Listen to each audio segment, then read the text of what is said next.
Hi everyone, welcome again back to my channel guys. After long time একটা long video দিচ্ছি।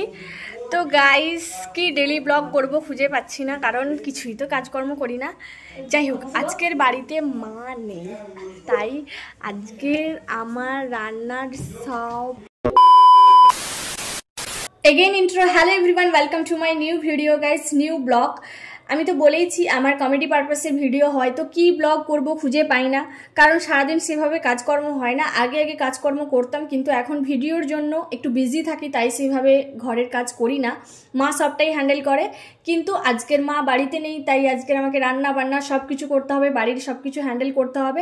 মা তাড়াতাড়ি চলে আসবে, কিন্তু আমাকে রান্না বান্না সব কিছু করে নিতে হবে। তো চলো আজকের কি রান্না করি দেখা যাক। মা তো বলেছে ফ্রিজে যা আছে সেই দিয়েই রান্না হবে।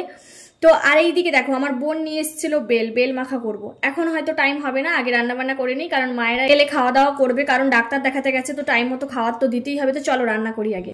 উফ, বেল দুটো থেকে যা সুন্দর গন্ধ আসছে, এই গন্ধেই যেন মনে হয় আমার মনটা ভরে গেল। কিন্তু যাই হোক, এখন রান্না বান্না করে নিই, তারপর তো আমি বেল মাখা করবই। হয়তো আজকে তোমাদের সঙ্গে এটা শেয়ার করা হবে না। তো চলো দেখো ফ্রিজে কি কি আছে দেখে নিই। তো এখানে ডিম আছে, তাই ভাবলাম দেশি ডিম দিয়ে একটু ঝোল করব আলু দিয়ে। তো তারপর ভাবলাম না, মাকে একবার জিজ্ঞাসা করে নিই কি রান্না করব।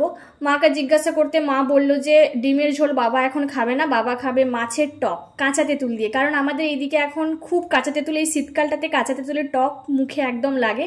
আচ্ছা, তোমরা কারা কারা কাঁচা তেঁতুলের টক খেতে পছন্দ করো অবশ্যই কমেন্টে জানাও। তো এইখান থেকে আমি ফ্রিজ থেকে দুটো মাছ নিয়ে নিয়েছি, বাবার জন্য সামান্য একটু টক করব, আর আমাদের জন্য ডিমের ঝোল করব। আর দেখি কি সবজি আছে নিয়ে মোট রান্না বান্না করব। তো মাছটা বের করে নিয়েছি। এইদিকে দেখো আমাদের টমি উদাস মনে পুকুরের দিকে তাকিয়ে আছে। আমি ডাকছি ওকে, ও ডাকতেই বাস ঘুরে তাকালো, ভাবলো ওকে কিছু একটা দেওয়া হবে বা কিছু একটা বলা হবে, কিন্তু এখন তো আমি ওকে কিছু বলবো না, এখন ও ঘুমাক, আমি যাই কাজ করতে। তো এরপর আমি ভাত রান্না করতে বসিয়ে দিয়েছি হাঁড়ি, আর চালটা মেপে নিলাম, দিয়ে ধুয়ে নিয়েছি। বোন আমাকে অনেকটাই হেল্প করছে, বোন চালটা ধুয়ে দিচ্ছে। আর এইদিকে দেখো আলু উচ্ছে ছাড়িয়ে নিয়েছি ভাতে দেওয়ার জন্য। ঠাকুমা এই আলুগুলো ছাল তুলে রেখেছে ডিমের ঝোল হবে বলে, তাই আমি আলুগুলোকে ছোট ছোট করে কেটে নিয়েছি। আর এইদিকে দেখো বোন পটলগুলো ছাল তুলে দিচ্ছে, কারণ পটল ভাজা হবে, ডিমের ঝোল হবে, আর মাছের টক হবে। তো পটলগুলোকে ভালো করে ছাড়িয়ে কেটে নিল সুন্দর করে, দিয়ে হচ্ছে নুন হলুদ মাখিয়ে রেখে দেবো। আর এইদিকে দেখো আলু আর ডিম সেদ্ধ করার জন্য ভাতের হাঁড়ির ওপরেই দিয়ে দেবো, তাহলে তাড়াতাড়ি রান্না হয়ে যাবে আমার। কারণ রান্না করার পর আবার আমাকে ভিডিও শ্যুট করতে হবে, স্ক্রিপ্ট লিখতে হবে, তাই জন্য। তো দেখো এই যে পটল কাটার ডান। এরপর এইদিকে দেখো মাছে হলুদ মাখিয়ে তেলে ভেজে নিচ্ছি, কারণ প্রথমে মাছের টকটা করব, কিন্তু মাছের টক করব যেটা দিয়ে সেটাই নেই, সেটা হলো তেঁতুল। তো তাই তেঁতুল পাড়ার জন্য বাইরে বেরিয়ে এই যে গাছের কাছে যাচ্ছি তেঁতুল পাড়ার জন্য। এইদিকে দেখো আমার বোন আর ঠাকুমা চেষ্টা করছে পাড়ার, কিন্তু পারছে না, কারণ হচ্ছে তেঁতুলগুলো অনেক ওপরের দিকে আছে।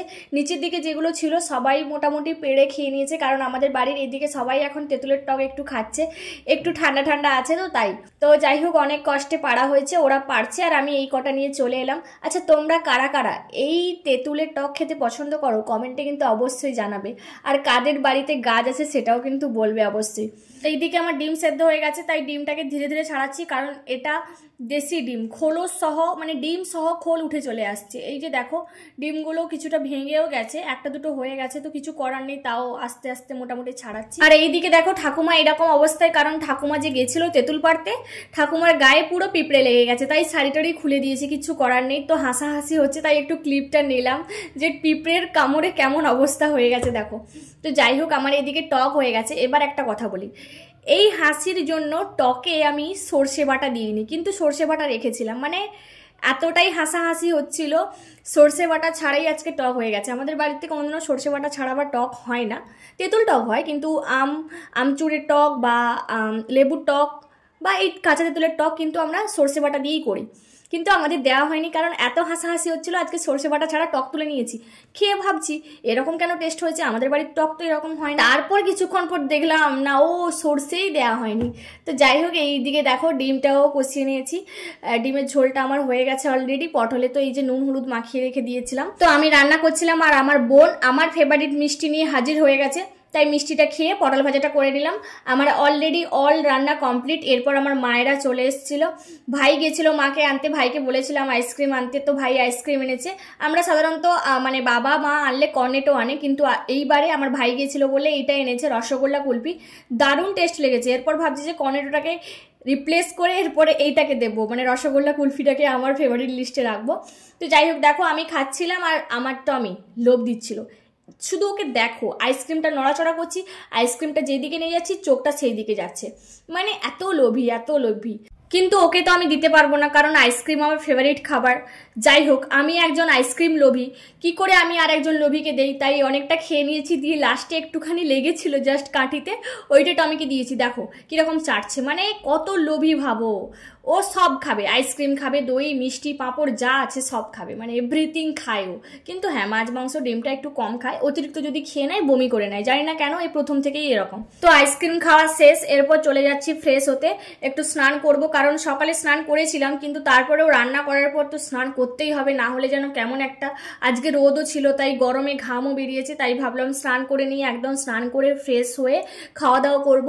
তো স্নান করা হয়ে গেছে, তো এরপর আমি ঠাকুরকে তুলসী জল দিয়ে দিয়েছি, দিয়ে এই যে আমি অ্যাপ্লাই করব এটা ভেবো না যে ডার্মডকের ভিটামিন সি সিরাম, এটা ছিল কিন্তু আমি ইউজ করিনি, বিকজ আমার স্কিনে একটু ইরিটেশন ছিল। কিন্তু আমি প্রথম যখন ছোটটা জাস্ট কত এমএল, হ্যাঁ 10 ml যখন ইউজ করেছিলাম তখন কিন্তু কিছু হয়নি।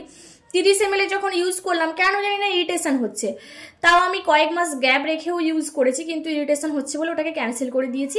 এর মধ্যে ছিল, কিন্তু এটাকে অন্য জায়গায় ঢেলে দিয়ে এর মধ্যে আমি একটু আমলকির রস আর অ্যালোভেরা দিয়ে রেখেছি। এই যে দেখো আমার দুপুরের লাঞ্চ, ভাত, আলু উচ্ছে মাখা, পটল ভাজা, ডিমের ঝোল, মাছের টক তো আছে, ওটা তো রেখেইছি, ওটা এখন নিইনি তাই দেখাতে পারলাম না। তো ভাত খাওয়া আমার কমপ্লিট। ভাত খাওয়ার পর বাঙালিদের যেটা ফেভারিট সেটা হলো ভাত ঘুম, সেটা তো দিতেই হবে, তাই দরজা বন্ধ করে জানলা বন্ধ করে রুমটাকে একদম অন্ধকার করে সেই ভাইবস তৈরি হয়ে গেছে, মানে রুম অন্ধকার হলেই একটা ঘুম আলাদা লেভেলের হয়। তো দিয়ে আমি ঘুমিয়ে গেলাম, টাটা এখন। এরপর আমার ডেলিভারি বয়ের ফোন আসে, আমাকে একটা পার্সেল দিতে আসে, মিশো থেকে একটা পার্সেল আসার কথা, কিন্তু আমার তো মাথা থেকে একদম উড়ে গেছে, কারণ আমি অর্ডার দিয়েছিলাম 25 তারিখ না 26 তারিখ, আজকের হয়ে গেছে 2 তারিখ। তো আমার মাথা থেকে একদম বেরিয়ে গেছে যে আমি কিছু অর্ডার দিয়েছি বলে, ফোন করতেই জানতে পারলাম যে আমি কিছু একটা অর্ডার দিয়েছি। তারপর দেখলাম ও আচ্ছা, আমি ভিডিওর জন্য কিছু টি শার্ট অর্ডার দিয়েছিলাম। তো টি শার্টগুলো এসছে, দেখো ভিডিও নয় শুধু বাড়িতেও পরবো, তবে মেনলি আমার অর্ডার দেওয়ার উদ্দেশ্য ছিল কিন্তু ভিডিওর জন্য। এই দেখো টি শার্টগুলো একটা একটা এক্সচেঞ্জ করে আমি পরি, খুব সুন্দর কিন্তু কটনের এগুলো সব। তিনটের দাম নিয়েছিল সামথিং 265 বোধ হয়। তোমরা যদি কেউ নিতে চাও তাহলে অবশ্যই বলো, আর আমি ডেসক্রিপশানে লিঙ্ক দিয়ে রেখে দিয়েছি, অলরেডি চেক আউট করে নিতে পারো। তো দেখো এই যে 3টে T-shirt, maroon colour, black colour আর ইয়েলো কালার, কোনটা তোমাদের ভালো লাগছে অবশ্যই কমেন্ট করে জানাও। আমার তো 3টে কালারই দারুণ লাগে। আমি ইয়েলো কালারের টি শার্ট আগে কখনো পরিনি, এটা ফার্স্ট টাইম, তবে দেখছি আমাকে খুব ভালোই লাগছে। আমি ভাবছিলাম ইয়েলো কালার ভালো লাগবে না, তো দেখলাম মোটামুটি ভালোই লাগছে। এবার একটা ইরিটেটিং কাজ হলো, টি শার্টগুলোকে সুন্দর করে গুছাতে হবে, মানে পার্সেল ওপেন করতে যতটা ভালো লাগে, পার্সেলগুলো আবার যখন প্যাক করব তখন যেন বিরক্তিকর লাগে, উফ। যাই হোক, টি শার্টগুলো গুছিয়ে নিলাম, এরপর আর কোনো ভিডিও ক্লিপ নেওয়া হয়নি, একদম চলে গেছি ডিনারের জন্য। ডিনারে আজকের মা এইগুলো বানিয়েছিল ময়দা দিয়ে নারকেলের পুর ভরে, মানে ময়দাকে বেলে নারকেলের পুর ভরে গোল গোল করে এই শেপে দিয়ে মোটামুটি ভাজা ভাজা করেছিল, বেশ দারুণ লাগছিল। আর হয়েছিল কিছুটা ময়দা বেঁচে গেছিলো, তাই লুচি আর সাদা আলুর তরকারি করেছিলাম আমি। তো আজকের ভিডিওটা এই পর্যন্ত, দেখা হচ্ছে পরের নেক্সট কোনো নিউ ব্লগে, ততক্ষণের জন্য টাটা, বাই বাই।